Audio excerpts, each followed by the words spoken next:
Nimejisukumia sasa, nimepata mrembo mwingine ametoka, sijui alikuwa ametoka Meru, amekuja na mimi pia sasa nataka nijisukumie tu hapo.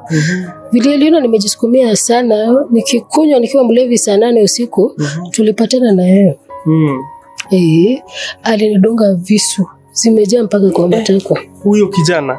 Ndio hizi. Uko zimejaa mpaka kwa mguu na mpaka kwa matako. Alikudunga visu? Na ashtuki, si unaona? Mbona anakudunga? Sasa amechoka na mimi. Si ile sasa unajisukumia, mtu umetumia dawa, umetumia bangi, yeye ametumia. Sasa akona pesa mingi, ameanza kupata watu wa kumpenda. Sasa sasa aoni wewe kama ni wa maana. Hizo zote. Paka alikudunga mkono paka hata kwa makalio. Mguu kila mahali niko na visu. Ndio hizo.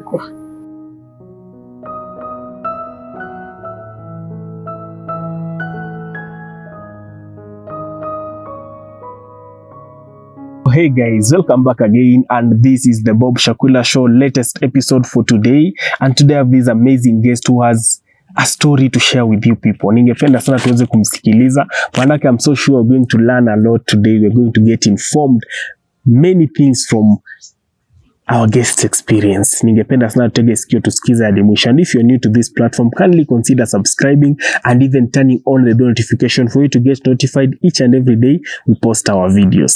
And to make this video reach a wider audience, it starts from you, my supporter. Kama umesubscribe, umelike, remember to just liking. Hata kama you don't like commenting, leave a like the video niweze kufikia wider audience, niposa hata usiposaidia huyu mtu ambaye tunamsikiza leo asaidike na mtu mwingine pale nje. Thank you so much for supporting us. I can't get out of saying thank you so much. I would like us now to join and start the video. Karibu sana kwenye show. Kwa majina ni nani? And I'm here with an amazing guest ambaye ako na kisa ambacho na imani kitasaidia na pia kitaweza kuwa impactful katika maisha ya kila mtu. Ukiwa mzazi, ukiwa mwanadada pale nje, utaweza kuokota na kujifunza 2-3 kutokana na hichi kisa. Before I waste your time or without further ado, I would like to introduce my guest for today. Atuambie kwa majina, pengine anaitwa nani? Karibu sana. Asante. Habari zenyu watazamaji, naitwa Rose Njeri Nyambura. Nimezaliwa hapa kijiji Maroroi Jua Kali. Nataka kuwapea story yangu leo. Usikwe na mbio. Ruth, karibu sana. Asante. Najua umepitia mengi kwa life sana. Na leo utakuwa ukifunguka, utakuwa ni kama unafungua kidonda. Mimi huambia watu wangu kwa kila siku, si ndio? Ambacho pengine kilishapona ama bado kwa process ya kupona.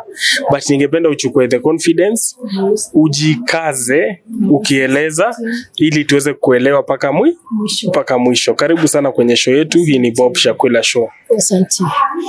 So vile nimesema naitwa Njeri Ruth, nimezaliwa hapa kijiji Jua Kali. Miaka yangu yote nimelelewa hapo. Nataka kushare story yangu leo juu nilireform na nataka watu wengine wa reform. Pia nafanya na vijana na wasichana wenye wanataka kureform, wenye wameamua wanataka kuwa na maisha mpya. Pia na wasichana wenye wamepitia yale mambo nilipitia, kukosa pads, kukosa care packs. Sasa hizo ndio zinafanya sasa nikuwe mtu mwingine na mtu mzuri kwa community.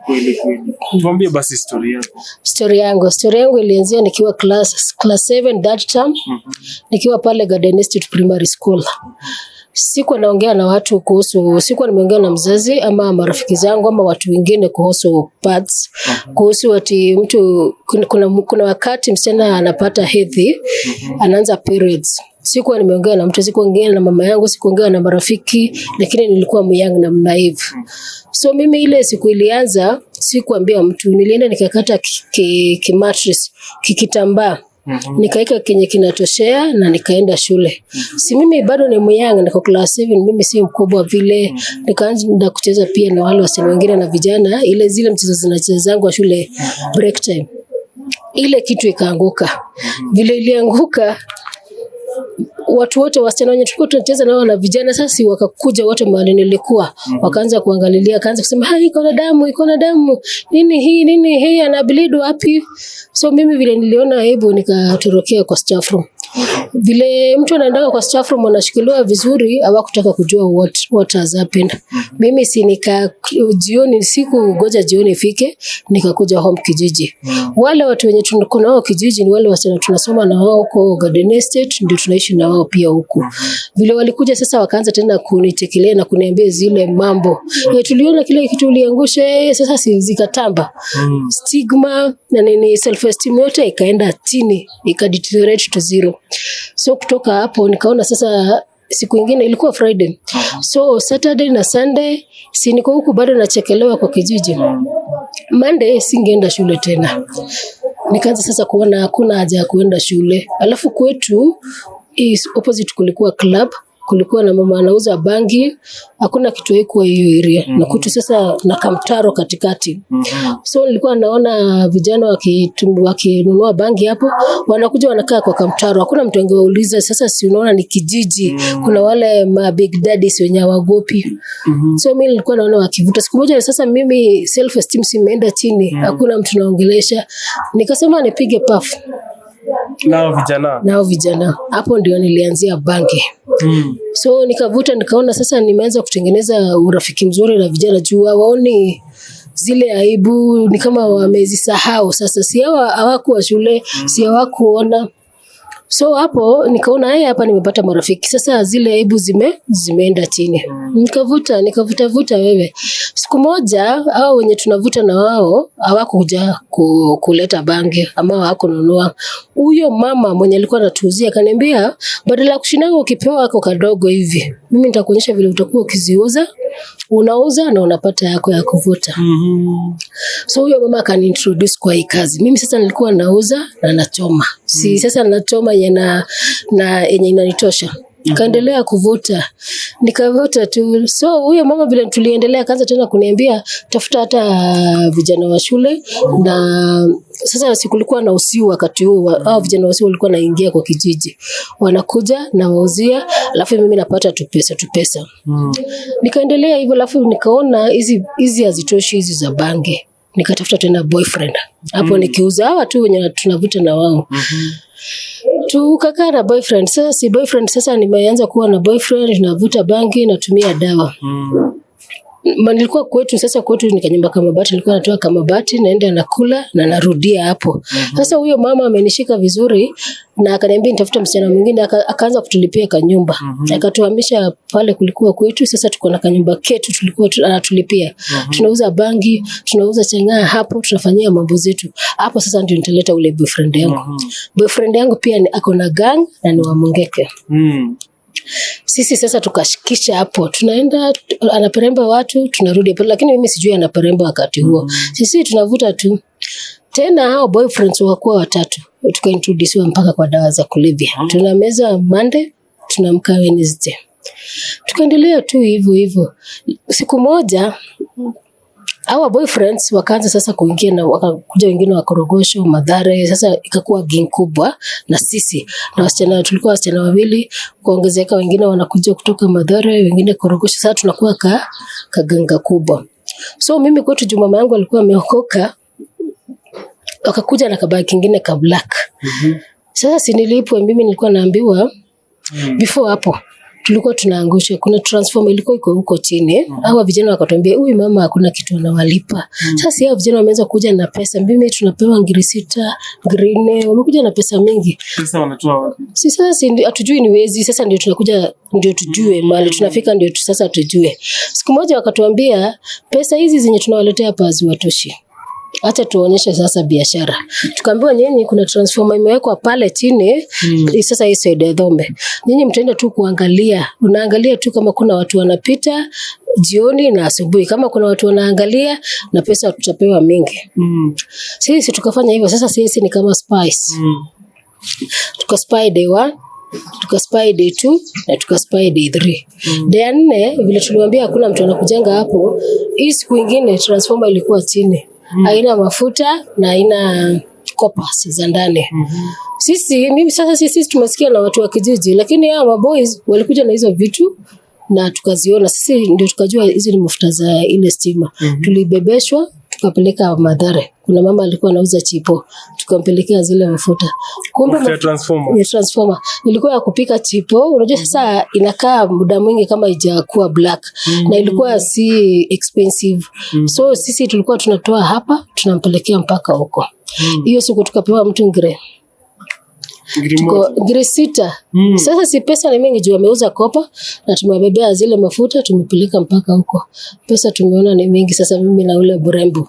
Sasa sisi ni kupeleka tu, tutapandisha kwa gari, kagari kanakuja kupeleka au wanakuja wanachukua pesa, sisi tunakuja tunagawia. Ilikuwa day 1. Tukaona hiyo biashara ni tamu. Wakatuambia si mnaona hizi pesa vile ni mzuri. Na hata kama si mingi saa hii inakujanga inakuwa mingi. Wakatuambia sasa kazi yenu wenyewe mtakuwa tu ni kufollow.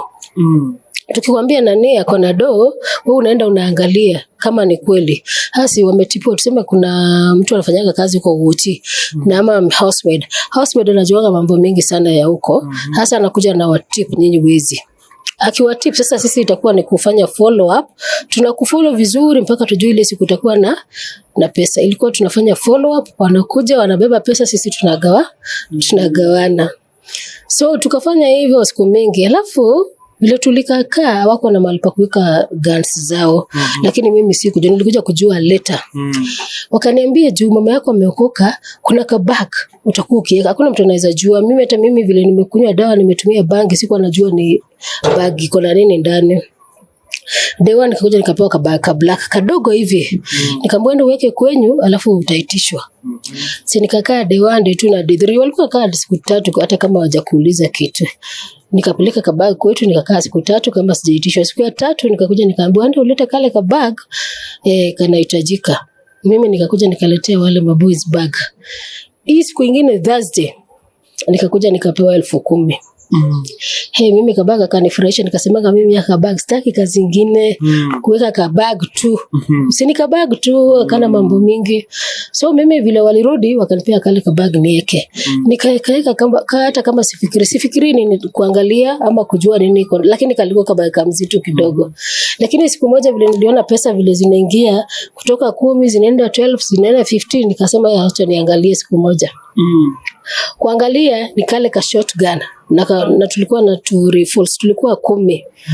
Sasa mimi sishtuki si pesa ni mingi hata sifikiria kina madhe sifikiria brothers zangu nikaenda bado nikaiweka tu huko na sishtuki. Hata leo story ndio imefikia madhe hajawahi jua. So nilikuwa tu naenda naiweka kwanza nilikuwa naika karibu hapa kitendea madhe hapa chini kulikuwa na vitu mingi ameweka tu gunia twingi. Hapo ndio nilikuwa naficha. So mimi nikaendelea na biashara yangu na maboys tukaendelea tukaiba vizuri. Kuna siku moja tulienda kuna baba mmoja lakini yeye alikufa. Alikuwa anatamani kukaa maisha ya mtu tajiri. Kuna mtu tajiri sana alikuwa anaishi huko. Alikuwa anatamani hiyo maisha yake. Zile suti anavaa, alikuwa anavaa kipete, alikuwa ni kama alikuwa analala vizuri. So sisi tukafuata huyo mzee siku moja. Kaenda wakaiba. Akakuja na kile kimattress keke, ile mkwanjo yake ya kutembea na hiyo suti na akavaa na akalala na pete yake. So ni kama hiyo siku alikuwa amemwambia hizi nguo zako lazima nitavaa na hivi vile unavaanga utanipata tu hivi. So yeye huyo mtu na polisi vile walikuja walimpata kama amelalia hiyo mattress yake hata ashtuki na hiyo suti yake kama amevaa. Suti ameiba. Yenye ameiba. Huyo mzee vile alimwangalia kana huyu ni kama hana kitu mzuri akapelekwa lakini alimsahemea mwishoni. Sisi tukaendelea na gang. Tukaendelea kuiba transformer, tukaendelea kuperemba watu. Hata wewe ulihusika kwa wizi. Isi mimi ndio spy. Si hiyo nimehusika. Kuna siku moja transformer ilirudi, tumeiba hiyo transformer mara 3. Mara ya 4 tukaenda. Sisi tulikuwa tunaikwa mbali, ndio vitu zikiletwa sisi ni kusafirisha. Mafuta ikiwekwa kakopo kakitolewa sisi ni kusafirishanga. So tulikuwa maboys 4 na mademo 2. Kuna wale sasa wanatoa mafuta, kuna wale wanapiga raundi wakiangalia na kuna sisi mahali tumesetiwa. So vile walikuwa wanatoa mafuta hao wenye 2 waliachwa, 2 wakashutiwa, wote 2 wakashutiwa. Walishutiwa na askari. Sisi badala ya tugoje askari wakienda tuende tuone vile kulienda, sisi tulitoroka na wale wengine wakatoroka. So tukawaacha asubuhi ndio tulikuwa tunasikia kuna watu 2 walikufa. na tuseme tunawajua, hata hatukuambia mtu, sisi tuligoja story sasa ifike kwa kijiji na maisha ikaendelea. Haya, tukaendelea hivyo, lakini kuna wakati mmoja tuliiba duka ya mama mmoja hapa, tukahakikisha yote imeiba. Si kwetu ni hapa na duka iko pale opposite. Sasa huyo boy pia alikuwa beshte yangu, akatuambia yeye ameenda Githogoro, ameenda kuangalia bibi yake ametoroka. Mimi si nikaambia maboys vile nimeambiwa na huyo mwenye duka. Vile alienda sisi tukahamisha duka yote ya mali. Sasa tulikuwa tumetafuta kanyumba mali yote tukahamisha, hakupata kitu hata viberiti. Tukapeleka mali tulikuwa tunaishi.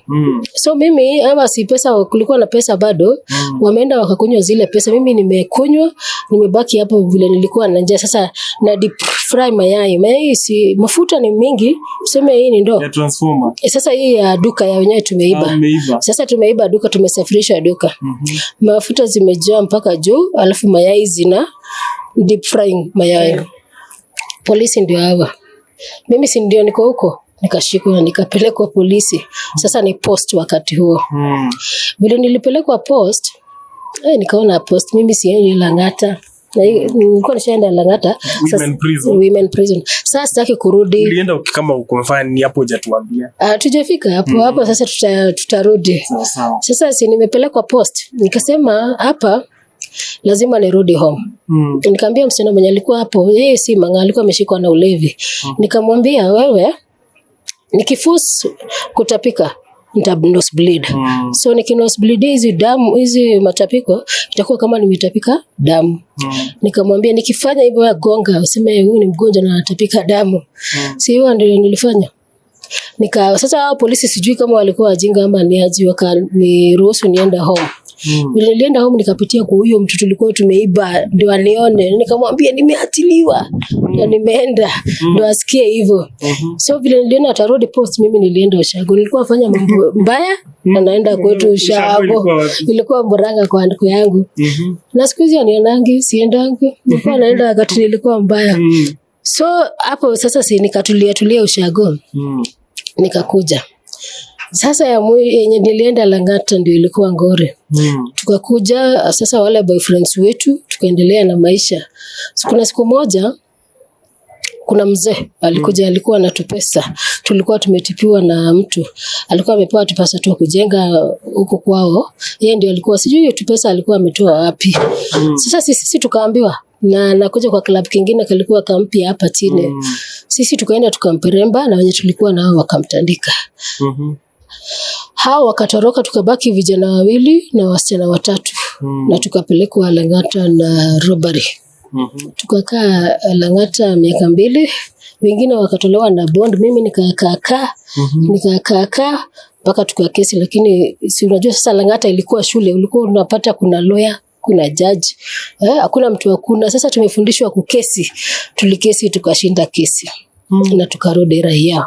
Kwanza nikuulize 2 years in Lang'ata, miaka 2 ilikuwaje huko? How was life in Lang'ata women prison? Miaka 2, wiki ya kwanza ilikuwa ngumu. Sasa unajua sasa umetoka raia, umetumia dawa, umetumia bangi, chakula ni mengi huku, maisha ni mzuri. Sasa umeenda Lang'ata, wewe ni mgeni, hujawahi enda tena. Si unajua sasa kuna ile kama modernization. Nilienda sasa, kuna mama mwingine anakuambia niletee maji mpaka hapa. Na sasa unaona hujawahi lala chini, maisha ni mzuri, pesa ni mingi. Sasa umeanza kwenda kulala chini. Alafu hakuna mahali pa kutembea. Sasa wewe ukiwa jela sasa wewe ni kwanza wewe hujafungwa.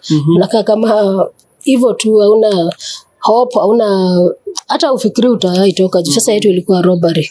Ilikuwa ngumu. Robbery inasikia na kwa unaweza fungwa maisha. Unaweza fungwa maisha ama unyongwe. Kwanza ile stroke 2 ama 1.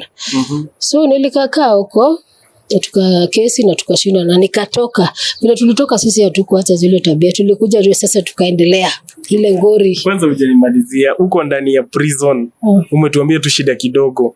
Hii mambo nasikianga huku nje ya ma lesbian. Iko huko ndani na ilikuwa affect ama uliona nini? Mambo ya lesbian neko. Uliona nini? Niliona nini? Si niliona sasa kama wewe, si umeenda ukiwa mono. Unapata mtu anakula chakula yake, hujui unakula kwa nini. Si wewe uko na njaa zako. unaona mtu anakulipia ufuliwe nguo, ujui kwa nini unafuliwa nguo. Kumbe wewe sasa ukikula vile umeanza kukula, vile umeanza kufuliwa nguo ukikubali, sasa si umekuwa bibi ya mtu. Na ujui, sasa si unakaa maisha mengine juu sasa wewe. Ulifanyiwa hivyo? Mimi si nilikuwa mang'aa. Mimi nilienda nikiwa mang'aa. Sasa shida ni wale wamekuja wakiwa softi. Na umekuja na njaa zako, hauna watu kukuangalia. Sasa mimi sikuwa na watu, lakini nilikuwa na wale watu. Tukienda kotini, tulikuwa tunaenda kotini mara mengi, aturudi bila pesa. So watu walikuwa wasichana walikuwa wanatumika aje? Hivyo unasema lesbianism. Lesbianism si vile tu kama baby na bwana. Sasa my witness. Nimefanyika. Tuambie nini uliona? Kuna wasichana huku nje hawajui mambo ya jela. Hawajui mambo ya jela. Hii mambo ya lesbianism hawajui kama itawagongea huku. Hata si lazima ikugongea jela lesbianism. Sina kugongea kila mahali. Jela ilikuwaje? Jela ilikuwa ni kama kawaida tu juu ile, lakini uzuri wa jela mnagojea juu utaki mtu mwingine ajue ile kitu ina happen. So ilikuwa inagojewa kidhaa ya usiku kabisa saa 6, saa 8, juu kishikwa tena ni shida. So wewe unatreatwa vizuri, lakini usiku unapata mtu amekushikashika vile haifai. Hiyo ndio jela. Challenges zingine huko ndani. Challenges zingine ni njaa. Juu ni kisukuma kimoja na kisupu. Kikyo maji zimechemshwa za kisukuma. Kimoja kutoka mti mpaka chini. Wewe si ndio unajitolea hivi ukikula na ugali jaiva. Njaa. Kamiti inakuanga ya wanaume. Lang'ata women's ni ya wamama. Niliambiwa kamiti kuna paka screens TV. Lang'ata pia mko nazo? Kuna mimi wakati wa kukuwa na screens. Hakukuwa.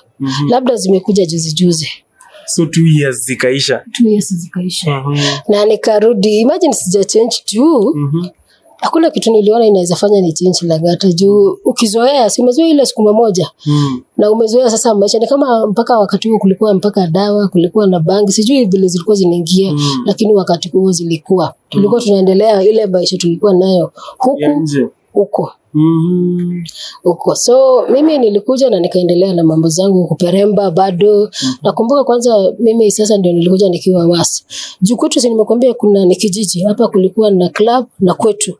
Sasa nilikuja na course nyingine mpya. Nilikuwa nachoma taya. Taya si kuna utu tukonde.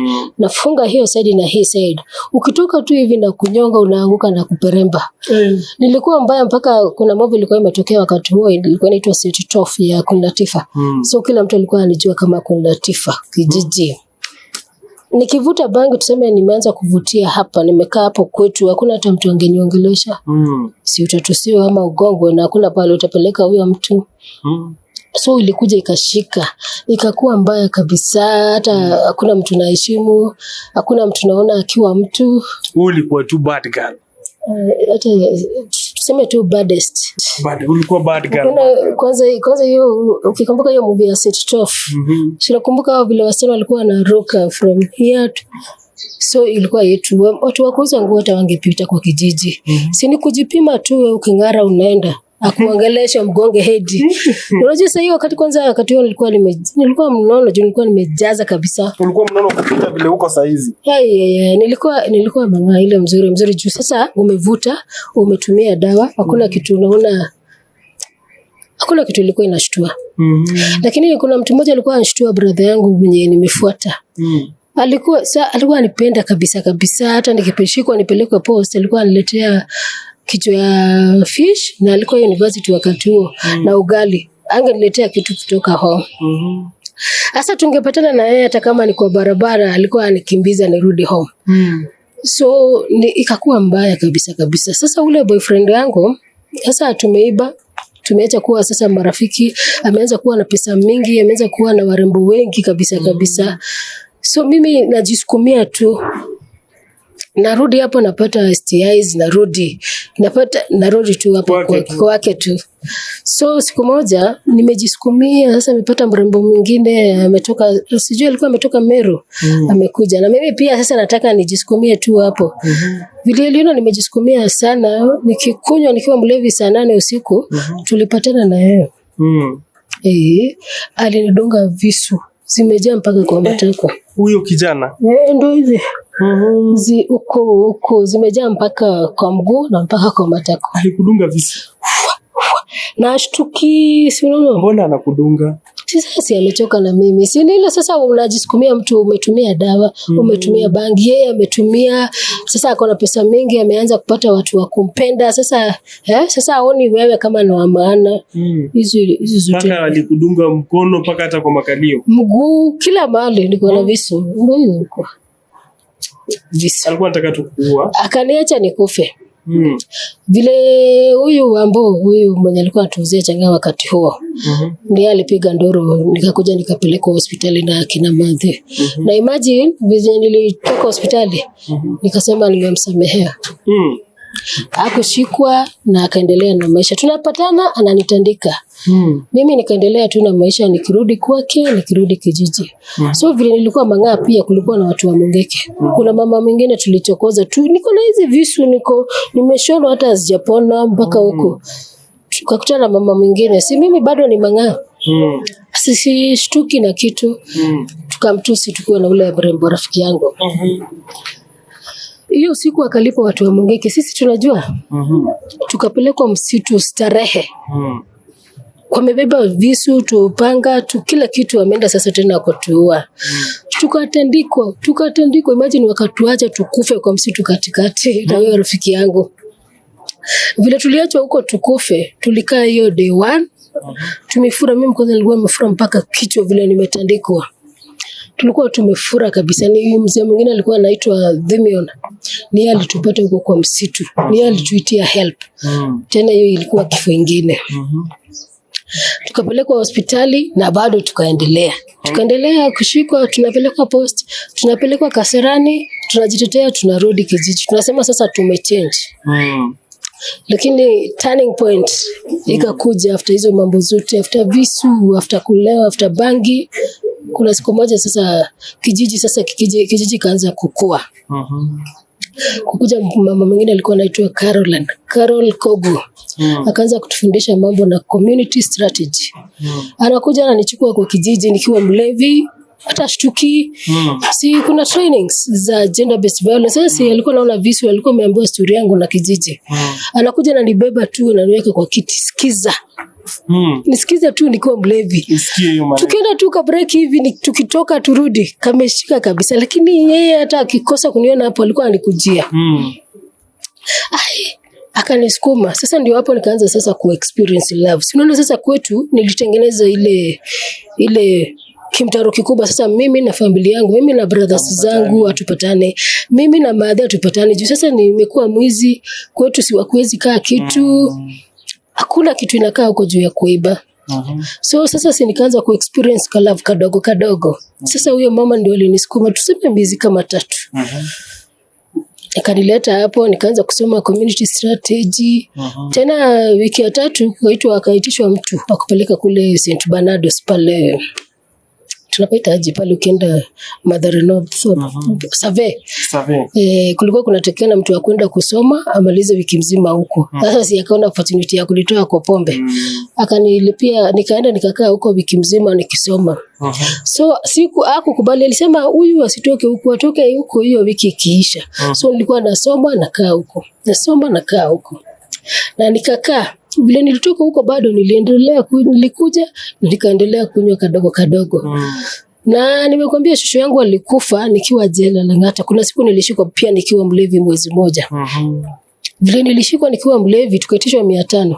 Hao marafiki zangu wakakujua, mimi nikaachwa nifungwe mwezi mzima. Madha akasema hapana, mimi nimechoka.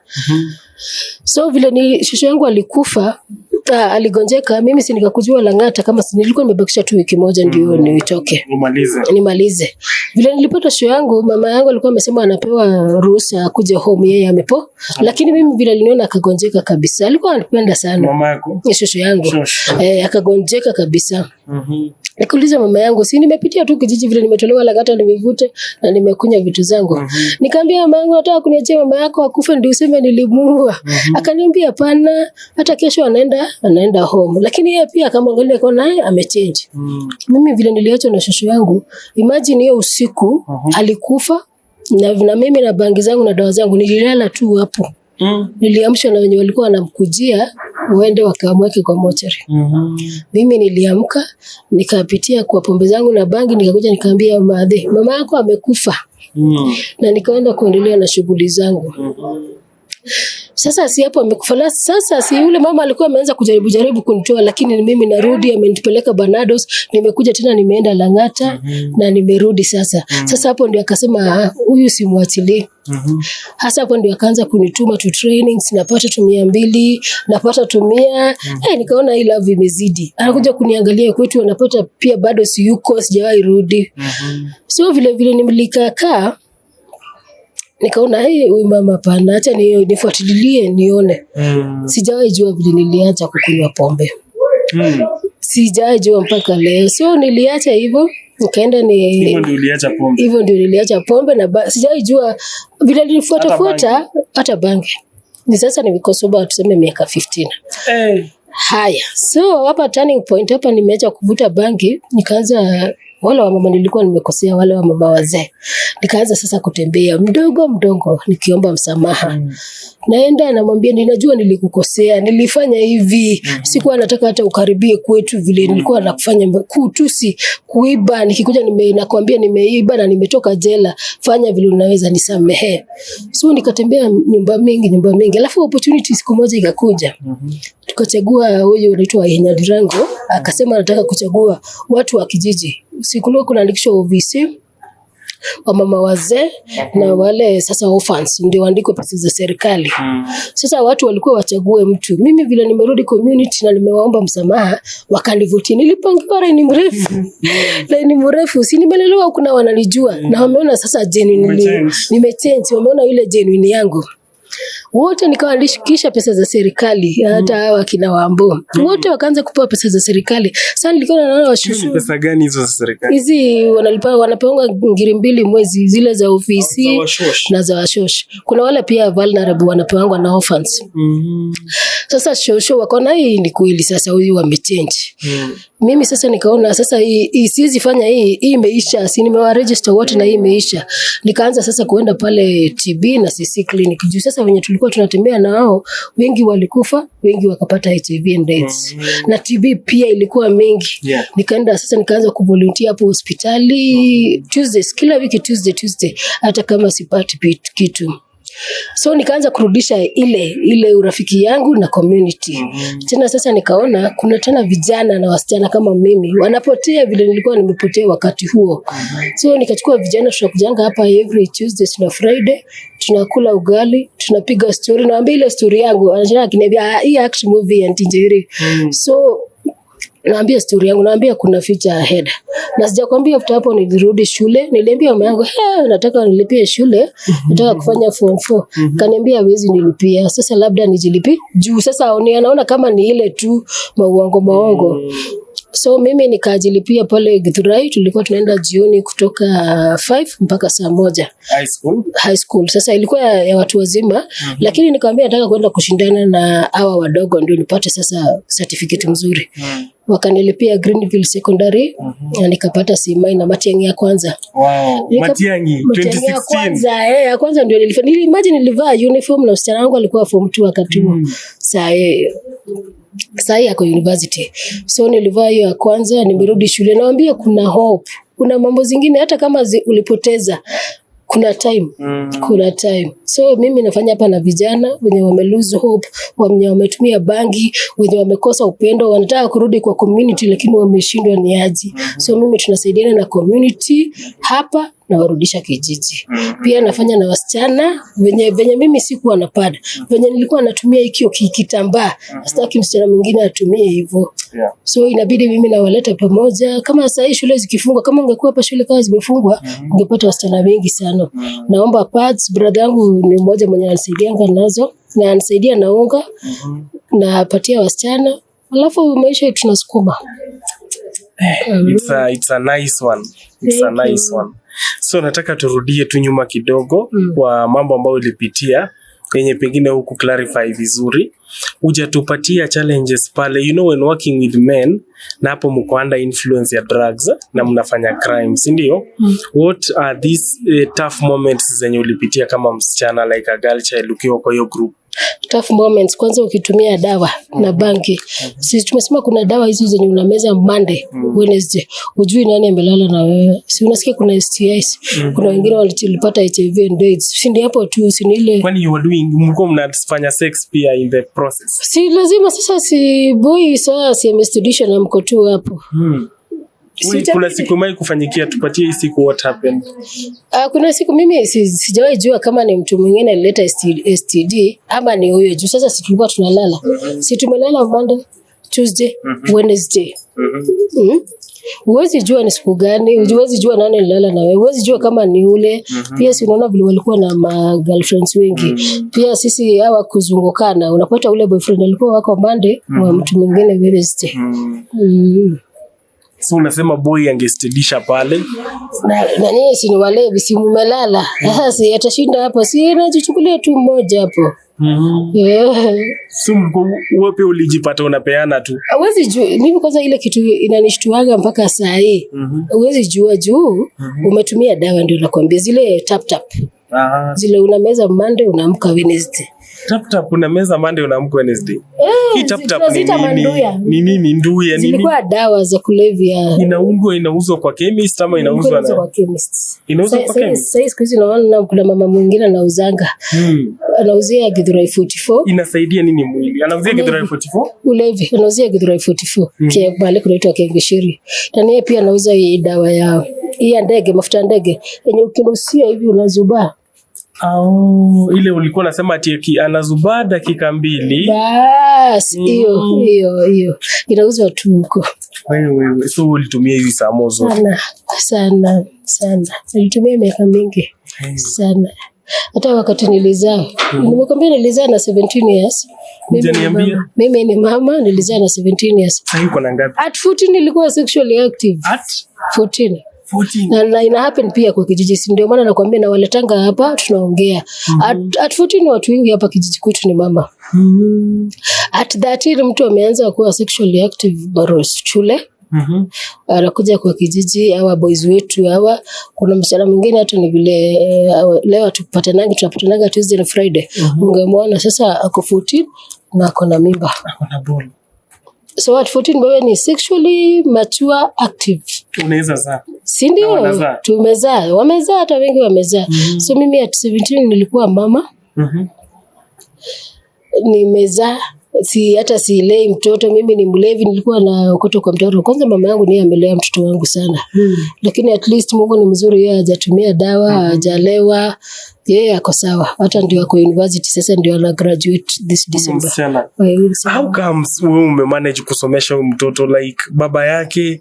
Uje tupatie story, umekuwa kwa marriage? Baba yake si ni mwenye tulikuwa tunatumia vitu na yeye. Lakini pia yeye vile tulikaa sana, yeye si tuliachana. Pesa zikaisha, sasa si akashindwa kutafuta pesa. Akagonjeka TB. Hata hiyo kwanza ndio nilipush sana kwenda kwa TB na CC clinic. Akagonjeka, mama yake akagonjeka TB na yeye pia. Mama yake akakufa. Lakini mama yake alikuwa na magonjwa zingine, juu alikuwa mpaka na sukari. Sasa yeye juu hakuwa na mtu wa kumpea chakula na bado anaendelea kulewa. Hakutumia dawa. Ikarudi sasa ikiwa TB sugu. Akakufa. So unadho mliattend mtoto anajua baba mzae alibeba? Anajua, lakini si ni story juu hakuwa amemlea. Meaning maisha yako wewe mwenyewe ni encouragement kwa huyo mtoto. I think ndio imempush paka na bidii sana. Kwanza ndo ananiambia alifanya planning and project management, ndo anisaidia sasa kufanya hizi zangu za community. Anisaidia kuandika tu proposals hivyo. That's a great thing. So huyu mtoto amezaliwa 203 meaning saizi ni third year. Amemaliza, alikuwa afanya diploma. Wow, that's great. Thank you. So uko na kitu gani ya kuambia pengine your daughter and other girls pale nje apart from your story? Apart from my story, there is time for everything. Kuna time ya kila kitu. Kuna time ya kusoma. kuna time ya kuongea kwanza wazazi sana. Kuna time ya kutengeneza urafiki na watoto wako. Unaanza pale chini Sasa unaona ukianza kupenda mtu akiwa mdogo, hiyo urafiki haishi. So kuna time ile ya kupenda, kuna ile ya kudiscipline, kuna kupenda ile ya kuongea na kuna kuongea ya kutengeneza mambo. So kuna time for everything. Kuna time ya wazazi, kuna time ya mimi na kuna time ya boyfriend. Na kuna time ya marriage pia. Juu sasa ukichagua ile time nzuri, marriage si zinasimama. Si unasoma vizuri, unamaliza shule, si unapata kazi. Yeah, sure. Yes. Maybe tukimalizia, how have you managed that tangu mzee akufe? Umemanage aje? Unajua kana wasichana wakubwa kama unasema huyo mwenye ako campus. Na how do you carry yourself now mzee amekufa? Tunajua kuna ile mahitaji ya mwili. How do you carry yourself? Kuna single mothers wengi sana wangetaka kusikia jibu lako. Sasa unajua mimi nilitaka kuregain ile dignity yangu. Ile nilikuwa nimepoteza wakati huo. So hiyo ndio nimekuwa nimekitafuta miaka mingi. Dignity kwanza, kitu ya kwanza ni kutafuta ile hata kama ilikuwa imepotea, dignity kurudisha ni rahisi. So mimi ile dignity yangu siwezi taka hata kwa kijiji kusikia wewe unasema unataka mzee na sijawahi kuona na moja. So ile dignity yangu nataka ikae ile ya zamani watu wasahau, lakini ile dignity yako hata ikuwe intact. Juu dignity yako ile ni yako na ni ya Mungu. So una manage aje? Mwenyewe umeamua tu? Nimeamua kuwa celibate. Na wale wenye wanakutafuta, kuna wale wanaweza kusukuma, kukupush, kuna wanaume huku nje wanajua kuinsist. Hujakutana nao? Ina depend na wapi. Tuseme mimi sikunywange pombe niliacha. Sasa si mwenye na insist sana si ni mwenye kwa club. Hata anaweza kugoja mahali ya crepe. Kuna ile time huwezi nipata kwa barabara ati usiku nikitembea, lakini kuna huyu mwenye na insist hata kama ni kwa kanisa. Si unamwambia ngoja, tumesema kuna time ya everything. Kuna kama mtu anakupenda anachukua zile hatua mzuri. Hata anaweza kupeleka mpaka kwenyu, si hata sijazeeka. Wow, that's a noble answer. Kuna wale wenye umeambia vile. Mtu sasa ni step mpya. Dignity yangu si nimerudisha. What is your age as we told? 38. 38 meaning bado kuna nafasi wazee. Self-match nimefikisha 38. Bado kuna nafasi watu wangu. Kuna msichana anaitwa nani? Unaitwa nani? Ruth Njeri. Ruth Njeri. So Ruth Njeri, asante sana kwa hiyo kazi yako ya community yenye unafanya hapo penye tumekaa. There is a big hall behind me. Na najua hiyo yote ni initiative yako na wengine. But you are like the ring leader. Yes. Pengine watu wangependa wa support au vijana wenye unatembea nao wakuje kutembea hapa watembelee. Watakupata kwa nambari gani ya simu? Namba yangu ni 0727 398 531. 0727 398 531. Ruth Njeri. So Ruth Njeri, mimi ningependa kukuambia despite everything mwenyewe uliweza kujigundua, na sasa hivi hata wananijibu ukiniambia dignity, meaning you realize that you have another chance to live. Mungu amekupatia nafasi nyingi. Si wenzako kuna wenye hata walishakufa. Wengi na wengine ni positive. Tuseme tu wachache ndio wako sawa. Meaning you are a living testimony to this generation. May God bless you. Amen. Umekuja kuongea, umeongea story yako, no one will judge you. Sindio? But people will learn and pick something from it. Yenye itawasaidia ndio watachukua. Thank you. Asante sana my good people. It has been nice having Ruth today. And kama uko na kisa kama hichi ambacho you feel like you must share to the people, itakuwa impactful, don't hesitate, just hit my number. Till you meet again, it has been your host Bob Shakwila on Bob Shakwila Show. Bye bye, may God bless you. Amen.